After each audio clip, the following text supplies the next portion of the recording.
Hello everyone, welcome to civil step. आज इस session में है हम पिछले साल के जितने भी पीवाईक्यूज हैं केमिस्ट्री सेक्शन से उन्हें करेंगे। DSSB के अंदर जितने भी आपके पीजीटी के लिए केमिस्ट्री सेक्शन से क्वेश्चंस आए थे, आज जो है वो हम उन्हें डिटेल में स्टडी करेंगे। I hope that you like this session. तो चलो स्टार्ट करते हैं फर्स्ट क्वेश्चन से। And your first question is, four solute showing association the value of want half factor is. कि जब आप सॉल्यूशन वाले चैप्टर से ये क्वेश्चन लिया गया है और उसमें वो कहता है कि जो वॉट हॉफ फैक्टर की वैल्यू है for the association of molecule वो क्या होती है। आपके पास ऑप्शन है that is i is greater than 1, i is equals to 1, i is equals to 0 और i is less than 1। So here the right answer is option D कि जो जितने भी आपके पास एसोसिएशन मॉलिक्यूल्स होते हैं उनके पास जो आपके वॉन्ट ऑफ फैक्टर की वैल्यू है वो क्या होती है, लेस देन 1 होती है। And here is the formula of the want of factor, that is the observed value of the colligative property divided by the theoretical value of the colligative property। In basis के ऊपर आप association और dissociation और solutions की जो है वो want of factor की वैल्यू को डिफाइन करते हैं। एसोसिएशन के लिए i is less than 1 and dissociation के लिए यही वैल्यू जो है i is greater than 1 हो जाती है। And when it is equals to 0 then आपका जो सॉल्यूशन है वो क्या होता है, इक्विलिब्रियम स्टेज पे जो है वो एग्जिस्ट करता है। क्लियर है ये बात। चलिए नेक्स्ट क्वेश्चन देखते हैं। A system that can exchange energy but not matter with the surrounding is known as. कि ऐसा सिस्टम जो क्या कर रहा है, एनर्जी को तो एक्सचेंज कर रहा है बट वो मैटर को चेंज नहीं करता है with respect to the surrounding, तो हम ऐसे सिस्टम को क्या कहते हैं। देखो थर्मोडायनेमिक प्रोसेस में थर्मोडायनेमिक्स में तीन टाइप की प्रोसेसेस देखने को मिलती हैं, that is the open system, close system and isolated system. And here the options are isolated, isothermal, open या फिर क्लोज्ड। तो यहाँ पे इसका राइट आंसर क्या है, option D is the right answer, that is close system में हमें ये चीजें जो हैं वो देखने को मिलती हैं। अगर मैं एक्सप्लेनेशन की बात करूं तो ओपन सिस्टम हमारे पास क्या है, जहां पे मास भी ट्रांसफर करता है और हीट भी ट्रांसफर करती है, उसे हम कहते हैं ओपन सिस्टम। फॉर एग्जाम्पल अगर आप एक कप में चाय को रखते हो और वो बिल्कुल ओपन है, उसे आपने ढका हुआ नहीं है, तो थोड़े टाइम के बाद क्या होता है कि चाय भी ठंडी हो जाती है और अगर अब वो बहुत टाइम तक वहीं पे पड़ी रहेगी तो जो वॉल्यूम है वो भी क्या हो जाता है, कम होना स्टार्ट हो जाता है। ऐसे ही अगर क्लोज सिस्टम की बात करूं तो यहाँ पे क्या है, मैटर जो है वो ट्रांसफर नहीं होता है लेकिन हीट क्या होती है, सराउंडिंग्स के साथ जो है वो चेंज हो जाती है। फॉर एग्जांपल सेम कप था, उसमें सेम चाय थी, लेकिन अगर आपने अब उसे ढक के रखा हुआ है तो वहां पे उसका वॉल्यूम जो है वो कम नहीं होगा, लेकिन हाँ कुछ टाइम के बाद क्या होगी, वो चीजें ठंडी होना स्टार्ट हो जाएंगी। ऐसे ही होता है आइसोलेटेड। आइसोलेटेड का मतलब है कि वो किसी भी चीज से रिएक्ट नहीं होता है। तो आइसोलेटेड सिस्टम में ना तो हीट ट्रांसफर हो रहा है ना तो मास ट्रांसफर हो रहा है, then that is known as the isolated. For example आपकी thermos flask. So these are the example of the isolated and according to the question, अगर कोई भी चीज है जिसमें आपका मैटर जो है वो ट्रांसफर नहीं हो रहा है, हीट वहां पे ट्रांसफर हो रही है, then that is known as the closed system। Clear. चलिए नेक्स्ट क्वेश्चन है आपके पास, which of the following is independent from the temperature।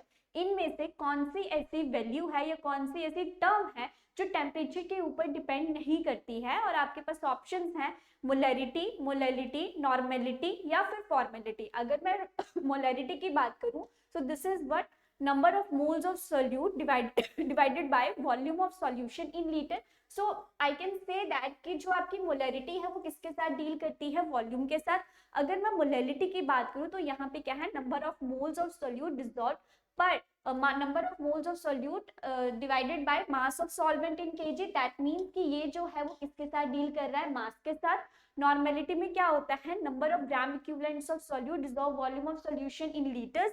और सेम चीज जो है वो आपको फॉर्मेलिटी में भी देखने को मिलती है। So we can say that कि यहाँ पे जो मास है वो टेम्परेचर के साथ वेरी नहीं करता है, क्योंकि मास जो है वो टेम्परेचर के ज्यादा होने से या कम होने से उसके ऊपर कोई इफेक्ट नहीं पड़ता है। That is why molality is what independent from the temperature. और बाकी की चीजें क्या है, वॉल्यूम के साथ डील कर रही हैं, और जो वॉल्यूम होता है वो टेम्परेचर के कम या ज्यादा होने की वजह से वैसे ही कम और ज्यादा जो है वो वेरी करता है। So that is why molality is the best way to express the concentration of any solution.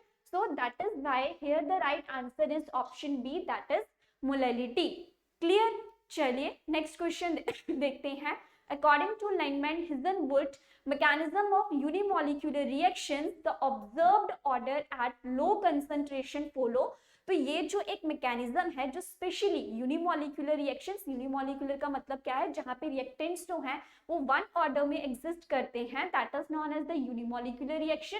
तो जब लो कंसंट्रेशन पे हम उनकी सारी वैल्यूज को नोट डाउन करते हैं तो वहां पे कौन सा ऑर्डर जो है वो देखने को मिलता है, that is the zero order, first order या फिर सेकेंड ऑर्डर या फिर third order. So the right answer is option C कि हमें वहां पे सेकेंड ऑर्डर रिएक्शन जो है वो देखने को मिलती है। सो अगर मैं इस मैकेनिज्म की बात करूं, so this is a schematic reaction है। किसने डिस्कवर किया था? फ्रेडरिक ने। कब? 1921 में इसकी डिस्कवरी करी गई थी। इसमें क्या होता है, रिएक्शन के जहाँ पे मल्टीपल स्टेप्स हैं वहां पे हर एक स्टेप वाइज रिएक्शन करी जाती है। सो रिएक्शन को ब्रेक डाउन करता है step by reaction into two और more elementary steps that it gives a rate constant for each elementary step. कोई भी रिएक्शन है जब आप उसके डिफरेंट डिफरेंट स्टेप्स करेंगे, हर एलिमेंट्री रिएक्शन का जो है वो रेट कांस्टेंट वहां पे निकाला जाएगा and the rate law and the rate equation for the entire reaction can be derived from this information। उसके बाद कहता है it has been used to model gas phase decomposition reaction। now next क्या होता है कि चीजें इसमें क्या होती है, the net formula for the decomposition may appear to be the first order unimolecular but in this mechanism it follow actually the second order. Multiple steps होने की वजह से हमें ये लगता है कि शायद वो रिएक्शन जो है वो वन फर्स्ट ऑर्डर रिएक्शन होगी, but due to the presence of the stepwise and elementary reaction and by the addition of all the rate constant of each step reaction, तो ये जो रिएक्शन है वो second order reaction जो है वो कहलाती है। क्लियर? चलिए नेक्स्ट क्वेश्चन देखते हैं। The ratio of specific rate constant at two different temperature separated by 10 degree Celsius is called as।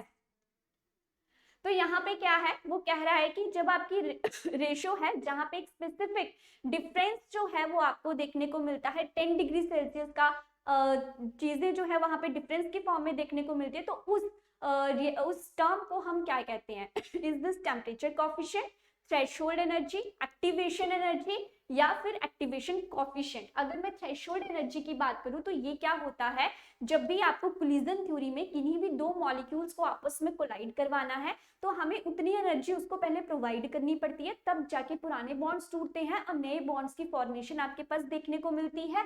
That is known as the minimum energy that is required for the collision is known as the threshold energy. और activation energy and activation coefficient एक दूसरे के साथ deal करते हैं। Activation energy क्या है, जैसे मान लो आपके पास यहाँ पे रिएक्टेंट है और आपको उसको प्रोडक्ट में कन्वर्ट करना है, तो आपको यहाँ तक एनर्जी जो है वो प्रोवाइड करवानी पड़ेगी। जब एनर्जी उतनी प्रोवाइड हो जाएगी कि रिएक्टेंट्स प्रोडक्ट्स में चेंज हो सके, उस एनर्जी को हम क्या कहते हैं? Activation energy. जैसे लकड़ियां हैं, लकड़ियों को जलाने के लिए आग लगानी है, लेकिन उसके लिए भी क्या है, उसकी पहले एक्टिवेशन एनर्जी होनी चाहिए, तभी उसको जो है वो प्रॉपर अमाउंट में आग जो है वो लग पाएगी। तो यहाँ पे जो है वो किसके बारे में बात करी गई है? टेम्परेचर से रिलेटेड बात करी गई है। So here the right answer is option A कि जो भी रेशियो है स्पेसिफिक रेट कांस्टेंट की at two different temperature separated by 10 degree Celsius, उसको हम क्या कहते हैं? टेम्परेचर कोफिशिएंट कहते हैं। And here is the formula, that is temperature coefficient is equals to rate constant T plus 10 degree Celsius divided by rate constant at T degree Celsius। Clear? चलिए next देखते हैं। 75% of a first order reaction is completed in 30 minutes. What is the time required for 93.75% of the reaction in minutes? कि वो कह रहा है 75% reaction जो है फर्स्ट ऑर्डर रिएक्शन है, कब हुई है? 30 मिनट्स में। तो कितना टाइम लगेगा 93.75% रिएक्शन को करने के लिए? अगर आपको इसका फॉर्मूला याद है कि फर्स्ट ऑर्डर रिएक्शन में हम कौन सा फॉर्मूला यूज करते हैं, तो वहां से डायरेक्ट जो है फॉर्मूला में आपको जस्ट वैल्यूज पुट करनी है, वहां से ये क्वेश्चन सॉल्व हो जाएगा। But the right answer here is कि 60 मिनट्स लगेंगे। अब ये क्वेश्चन हुआ कैसे? देखो फर्स्ट ऑर्डर रिएक्शन का हमारे पास ये फॉर्मूला होता है, that is rate constant K is equals to 2.303 upon T log of initial concentration over the final concentration।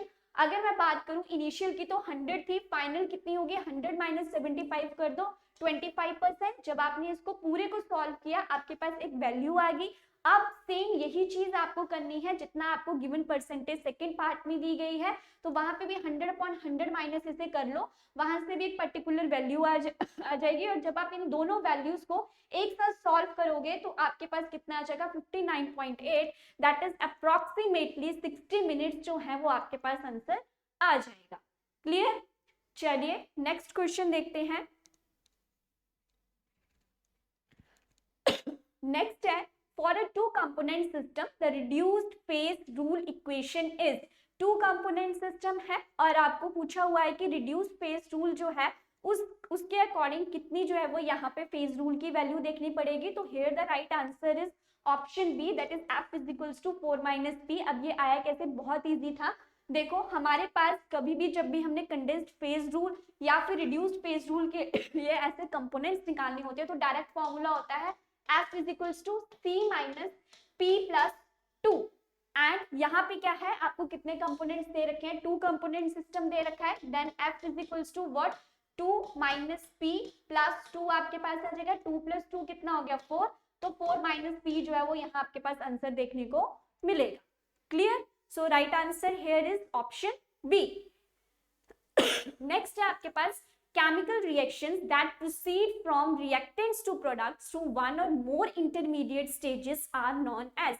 तो वो कह रहा है ऐसे केमिकल रिएक्शंस जहां पे आपको बहुत सारे स्टेप्स जो हैं वो लेने पड़ते हैं। एक इंटरमीडिएट स्टेज आती है, देन इंटरमीडिएट स्टेज से फिर आपके पास फाइनल प्रोडक्ट की फॉर्मेशन होती है। तो इस टाइप की रिएक्शंस को क्या कहा जाता है, opposing reactions, simple reactions, consecutive reactions या फिर पैरेलल रिएक्शंस। तो देखो अपोजिंग तो नहीं होगी क्योंकि वो एक दूसरे को रिपेल नहीं कर रही हैं। सिंपल रिएक्शन यहाँ पे होगी नहीं क्योंकि यहाँ पे सिंगल स्टेप रिएक्शन नहीं है, यहाँ पे बहुत सारे स्टेप वाइज रिएक्शंस जो हैं वो देखने को मिल रही हैं। पैरेलल रिएक्शंस तब होती हैं जब दो रिएक्शंस एक साथ एक टाइम पे स्टार्ट हुई हो। सो here the right answer is consecutive reactions उन्हें कहा जाता है और इन्हीं रिएक्शंस को हम चेन रिएक्शंस भी कहते हैं। Clear? So right answer here is option C कि जब बहुत सारे इंटरमीडिएट स्टेजेस बन रहे हैं, स्टेप बाय रिएक्शन करी जा रही है, तब प्रोडक्ट्स की फॉर्मेशन हो रही है, तो हम उन्हें वहां पे क्या कहते हैं, कॉन्सिक्यूटिव रिएक्शंस या फिर चेन रिएक्शंस जो है वो उन्हें कहा जाता है। Clear? Now this is the whole explanation, आप यहाँ से देख सकते हैं। नेक्स्ट है temperature jump relaxation method is used to study. जो भी आपका ये जो है आपने ग्रेजुएशन में ये चीजें स्टडी करी होंगी केमिकल काइनेटिक्स में कि जब भी हम टेम्परेचर जंप रिलैक्सेशन मेथड का यूज करते हैं तो वो किस रिएक्शन के रेट को स्टडी करने के लिए किया जाता है, fast reaction, moderate reaction, substitution reaction या फिर स्लो रिएक्शन। तो here the right answer is option ए, क्योंकि यहाँ पे जंप रिलैक्सेशन है मतलब कि रिएक्शन बहुत फास्ट हो रही है। That is why fast reaction की स्टडी के लिए हम इस मेथड का क्या करते हैं, यूज करते हैं। सो देख लीजिए, temperature jump technique is one of the most widely used method for measuring the rate of those chemical reaction in solution which are so fast that reaction is complete as soon as the reagents are mixed। तो जितने जल्दी आप reagents को mix करोगे उतनी ही जल्दी reaction होगी और हम जो है वो टेम्परेचर जंप रिलैक्सेशन मेथड से फास्ट रिएक्शंस की स्टडी करेंगे। So here is the whole explanation. इसके लिए जो फॉर्मूला है that is delta x is equals to delta x not e minus t upon tau जो है वो यहाँ पे देखने को मिलता है। क्लियर? नेक्स्ट है आपके पास for an ideal solution which of the following is true. Ideal solutions का मतलब है कि वो रॉल्स लॉ को सारी कंडीशंस के ऊपर फॉलो कर रहा है, वो बिल्कुल आइडियल है। जब आप उसको मिक्स कर रहे हो तो प्रॉपर्ली वहां पे मिक्सिंग हो रही है, किसी भी चीज में कोई भी डेविएशन जो है वो वहां पे देखने को नहीं मिल रही है। So here the options are that is delta V mixing is equals to 0, delta G mixing is not equals to 0, delta H mixing is not equals to 0 या फिर entropy is equals to 0। So here the right answer is delta V mixing is equals to 0 in case of the ideal solutions. Clear? So here is the whole difference between the ideal and non-ideal. तो यहाँ पे आप देख सकते हो कि जो ideal होते हैं वो सारे लॉज को ओबे करते हैं, नॉन आइडियल नहीं करता है। आइडियल के केस में delta H mixing delta V mixing is equals to 0 होता है और नॉन आइडियल सॉल्यूशंस में वो ग्रेटर देन 0 ही होता है, क्योंकि वहां पे 0 वैल्यू कभी भी देखने को नहीं मिलती है।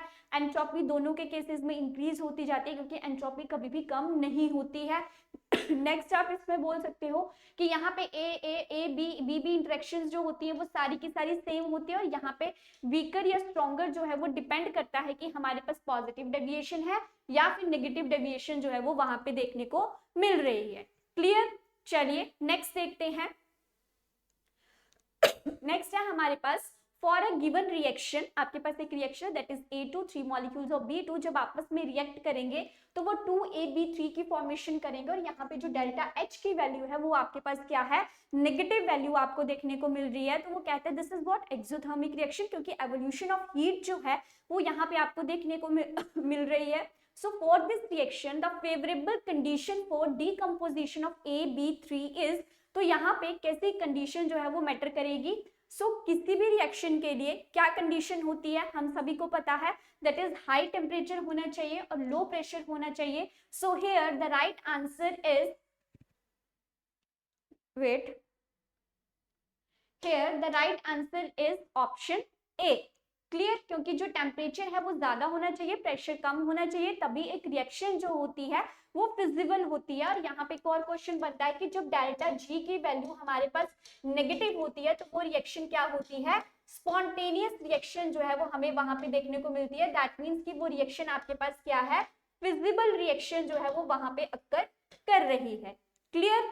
नेक्स्ट है अब हमारे पास the equilibrium constant for a reaction is not affected by the presence of. Equilibrium constant क्या है, जैसे मान लो आपके पास Kc है, अब वो बोल रहा है कि ये जो इक्विलिब्रियम कांस्टेंट है वो किस चीज से अफेक्ट नहीं होता है, टेम्परेचर, प्रेशर, पीएच या फिर कैटलिस्ट। तो देखो टेम्परेचर के ऊपर चीजें डिपेंड करती है, कि टेम्परेचर प्रेशर कम ज्यादा होगा तो वहां पे रिएक्शन जो है वो भी ट्रिगर होगी, पीएच वैल्यू में चेंज आएगा तो वहां पे भी दिक्कत होगी। बट कैटलिस्ट है वो उस चीज को कभी भी रिएक्शन को अफेक्ट नहीं करता है। इसका काम क्या है, ये सिर्फ इंक्रीज और डिक्रीज करता है रेट ऑफ रिएक्शन को, ना कि ये इक्विलिब्रियम कांस्टेंट को अफेक्ट करता है। So here The right answer is option D, that is catalyst का जो है कोई भी इफेक्ट नहीं होता है इक्विलिब्रियम कांस्टेंट पे।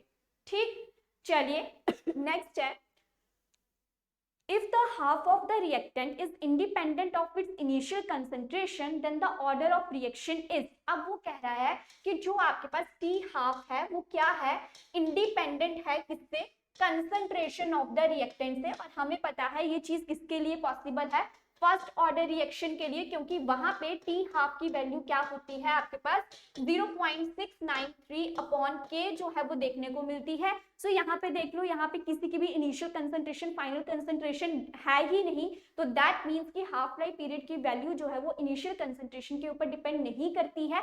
कब, जब फर्स्ट ऑर्डर रिएक्शन आपके पास एग्जिस्ट करता है, क्योंकि जीरो ऑर्डर रिएक्शन के लिए हाफ लाइफ पीरियड की वैल्यू होती है A0/2K, तो वहां पे हाफ लाइफ जो है वो डायरेक्टली प्रोपोर्शनल होता है किसके, इनिशियल कंसंट्रेशन के। और ये किसके केस में है, ये जीरो ऑर्डर रिएक्शन के केस में आपको देखने को मिलता है।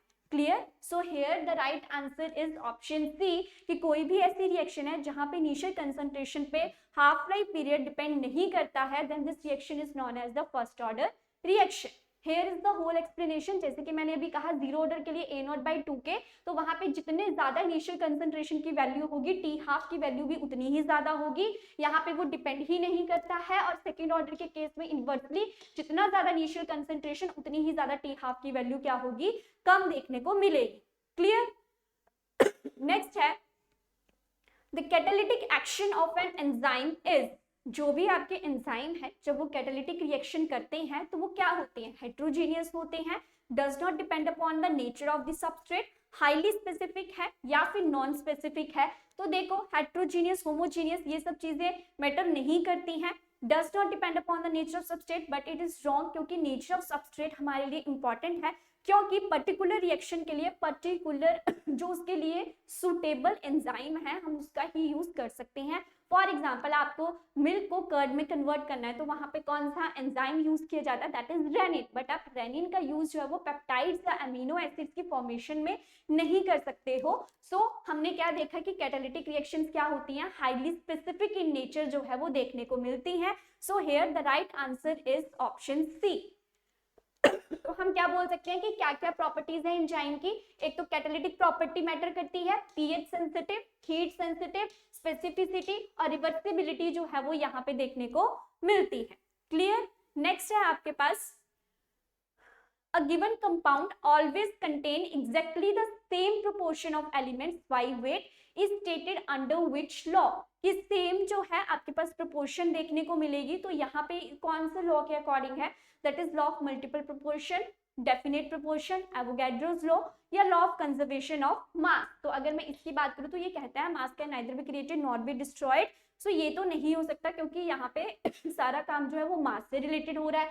एवोगैड्रोस लॉ कहता है equal volume of all gases contain equal number of molecules under suitable conditions of the temperature and pressure. And Avogadro's law क्या है, 6.022 into 10⁻23 मॉलिक्यूल्स जो है वो इसमें हमें देखने को मिलते हैं। अब बचे आपके पास दो ऑप्शन, दैट इज या तो मल्टीपल होगा या तो डेफिनेट होगा। तो here the right answer is option B, कि जब भी आपको देखना है कि proportion of elements by weight एक दूसरे के इक्वल है तो वो किस वजह से होता है, that is the option B is the right answer. Clear. और ऐसे ही अगर मैं मल्टीपल प्रोपोर्शन की बात करूं तो वहां पे क्या था, देखो कार्बन थी, जब कार्बन के पास एक ऑक्सीजन था तो वहां पे कार्बन मोनोऑक्साइड की फॉर्मेशन हुई, और जब कार्बन के साथ दो ऑक्सीजन जुड़े तो वहां पे कार्बन डाइऑक्साइड की फॉर्मेशन देखने को मिली। और यहाँ पे क्या थी, मल्टीपल रेशियोज जो है वो आपके सामने एग्जिस्ट हो रही थी। और ऐसे ही अगर मैं डेफिनेट प्रोपोर्शन की बात करूं तो water is the best example, क्योंकि ये हमेशा जो है वो 1:8 या फिर 8:1 में जो है वो एग्जिस्ट करता है। वाटर का बॉइलिंग पॉइंट जो है वो कांस्टेंट है और फ्रीजिंग पॉइंट भी क्या है उसका, कांस्टेंट है। क्लियर। नेक्स्ट है the hydrolysis constant for the salts of weak base and strong acid is given by। सो ये जो क्वेश्चन है वो इक्विलिब्रियम वाले चैप्टर से लिया गया है, जहां पे आप बफर सॉल्यूशंस और कॉन्जुगेट एसिड कॉन्जुगेट बेसिस के बारे में स्टडी करते हो। तो हाइड्रोलिसिस कांस्टेंट किसके लिए निकालना है हमने, वीक बेस और स्ट्रॉन्ग एसिड के लिए। सो डायरेक्ट है weak base and strong acid. So here the right answer is option A. Clear. Here is the explanation कि वीक बेस में सारी की सारी हमने कंसंट्रेशन ले ली, स्ट्रॉन्ग एसिड में उनकी कंसंट्रेशन ले ली, और जब हमने इन चीजों को सॉल्व किया तो हमारे पास जो है वो एक डेफिनेट कांस्टेंट जो है वो देखने को मिलता है। क्लियर। नेक्स्ट है according to Freundlich adsorption isotherm A is equals to K, P is raised to power n, where n's value is। Surface chemistry में हम फ्रेंडलिक एड्सॉर्प्शन आइसोथर्म को स्टडी करते हैं, जहां पे स्ट्रेट लाइन ग्राफ जो है या डिफरेंट टाइप्स ऑफ ग्राफ जो आपको देखने को मिलते हैं, that is depend upon the N की value.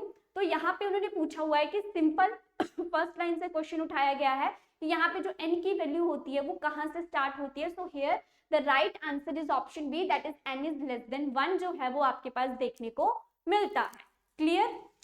So what is this, the relation between the amount of substance absorbed by the adsorbent and the equilibrium gas pressure or the concentration of solution at constant temperature, उसको हम क्या कहते हैं, फ्रेडलिक adsorption isotherm जो है वो हम उसे कहते हैं। here is the graph जहाँ पे slope is equals to क्या होती है, 1/n के इक्वल होती है, और n की वैल्यू क्या होती है, कम होती है किससे, 1 से।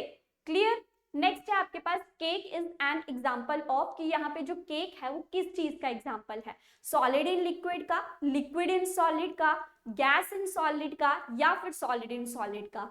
तो अगर मैं बात करूं केक की तो यहाँ पे क्या है, केक में जो है वो सोडियम बाइकार्बोनेट का यूज किया जाता है, NaHCO3, जिसे सोडियम बाइकार्बोनेट या सोडियम हाइड्रोजन कार्बोनेट भी कहा जाता है। इससे क्या होता है कि जब भी आप इसे खाना बनाने में यूज करते हो तो वहां पे कार्बन डाइऑक्साइड गैस की जो है वो एवोल्यूशन देखने को मिलती है, जिसकी वजह से चीजें क्या हो जाती हैं, फ्लफी हो जाती हैं, और वहां पे क्या है, चीजें सॉफ्ट भी आपको देखने को मिलती है। So we can say that कि यहाँ पे एक गैस तो प्रेजेंट ही है। अब जिसमें हम वो चीजें ऐड कर रहे हैं वो क्या है, सॉलिड फॉर्म में है, तो हम इसे क्या कह सकते हैं कि ये क्या है, गैस इन सॉलिड फॉर्म में एग्जिस्ट करती है। That is why the right answer here is option C. Option C जो है वो यहाँ पे क्या है, बिल्कुल सही आंसर है। और यहाँ पे हमेशा याद रखना, गैस इन सॉलिड का मतलब क्या है कि जो चीज पहले है वो क्या है, डिस्पर्स्ड फेज में है, और जो चीज आपकी बाद में है वो क्या है, डिस्पर्सन मीडियम में एग्जिस्ट करता है। डिस्पर्स फेज का मतलब क्या होता है, जो कम अमाउंट में प्रेजेंट है, और डिस्पर्सन मीडियम का मतलब क्या होता है, जो लार्ज अमाउंट में प्रेजेंट है। क्लियर। चलिए नेक्स्ट देखते हैं, Micelles form the ionic surfactants can be formed only above a certain temperature called as.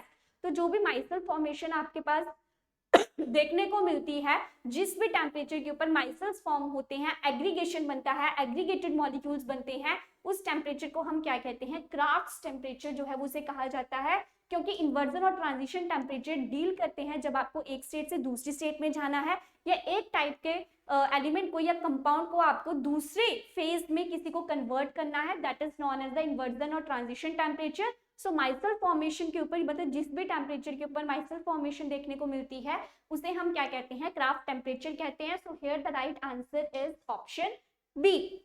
Clear? तो वो कहता है बॉयल्स टेम्परेचर क्या होता है, the temperature at which a real gas obeys the ideal gas law over and the appreciable range of pressure is known as the Boyle's। Craft मैंने आपको बता दिया कि किसी भी मिनिमम टेम्परेचर पे जब माइसल्स फॉर्मेशन देखने को मिलती है then that is known as the Krafft temperature. और जब भी आपको एक स्टेट से दूसरी स्टेट में जाना है देन आपको वहां पे ट्रांजिशन और इन्वर्जन टेम्परेचर जो है वो देखने को मिलेंगे। So here are the all explanation, आप यहाँ से चीजें जो है वो देख सकते हैं। क्लियर? नेक्स्ट है आपके पास the SI unit for the amount of substance is, कि यहाँ पे एसआई यूनिट्स जो हैं वो क्या होंगे अमाउंट ऑफ सब्सटेंस के। तो देखो अमाउंट ऑफ सब्सटेंस के यूनिट्स क्या होंगे, आपके पास मोल्स जो हैं वो देखने को मिलेंगे। क्लियर? और ऐसे ही मैं अगर कैंडेला की बात करूँ तो ये किसके लिए यूज होते हैं, लुमिनियस इंटेंसिटी के लिए। ग्राम और किलोग्राम जो है वो हम मास के लिए यूज करते हैं। So here the right answer is option C. आप देख सकते हैं 7 जो है वो स्पेशल बेसिक यूनिट्स होते हैं। Length is in metre, mass kilogram या ग्राम, टाइम जो है वो सेकंड्स में, करंट के यूनिट्स होते हैं ampere, temperature kelvin, amount of substance mole, and luminous intensity के क्या होते हैं, कैंडेला जो है वो आपके पास देखने को मिलते हैं। क्लियर? नेक्स्ट है आपके पास the number of significant figures in 2540 litre is. तो यहाँ पे आपको कितनी सिग्निफिकेंट फिगर्स जो हैं वो देखने को मिलेंगी। तो देखो जब भी हम काउंट करते हैं तो लास्ट वाली 0 को काउंट नहीं किया जाता है। So here the right answer is option C, कि आपको 3 सिग्निफिकेंट फिगर्स जो है वो यहाँ पे देखने को मिलेंगी। Clear? So this is all about today. I hope कि आपको चीजें समझ में आ गई होंगी। फिर नेक्स्ट क्लास में मैं और क्वेश्चंस जो है वो लेके आऊंगी। Thank you so much.